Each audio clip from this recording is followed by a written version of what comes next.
वहीं मालेगांव की मेयर ताहिरा शेख ने कांग्रेस से एनसीपी में शमूलियत इख्तियार करने के बाद कहा कि आज हमारे लिए बड़ा दिन है। उन्होंने कहा कि आने वाले वक्त में मालेगांव में अगर कोई मेयर बनेगा तो वो सिर्फ एनसीपी का होगा और पूरे मालेगांव में अगर कोई रंग नजर आएगा तो वो रंग सिर्फ एनसीपी का होगा। आज हमारे लिए बहुत बड़ा दिन है। आज हम कांग्रेस पक्ष छोड़कर राष्ट्रवादी कांग्रेस पक्ष में हम प्रवेश करने जा रहे हैं। मैं हमारे अजीत दादा पवार साहब और हमारे भुजबल साहब, हमारे राष्ट्रवादी के नेतागण लोगों को यह यकीन दिलाना चाहती हूँ कि आसिफ शेख के नेतृत्व में और शेख रशीद साहब की सरपरस्ती में मालेगांव शहर में आने वाले दिनों में महानगर पालिका पर राष्ट्रवादी का मेयर होगा। ये आप लोगों को इस मंच से यकीन दिलाना चाहते हैं। भुजबल साहब और पवार साहब, मालेगांव शहर में ये नगर सेवक आए हैं 28, ये सिपाही हैं शेख रशीद साहब के और आसिफ शेख के। ये जमीनी जंग लड़ने वाले सिपाही हैं।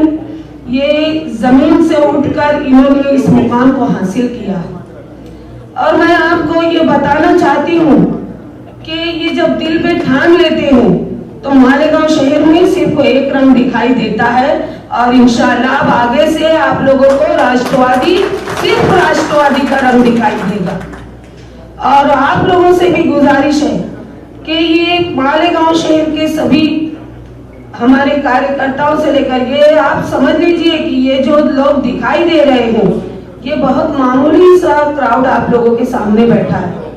ये बहुत चुन कर सिर्फ थोड़े से नगर सेवक और सेविकाएं और सिर्फ पद अधिकारियों को हमने बुलाया तो इतने ही लोग आए, वरना आधे से ज्यादा मालेगांव शहर खाली हो सकता था।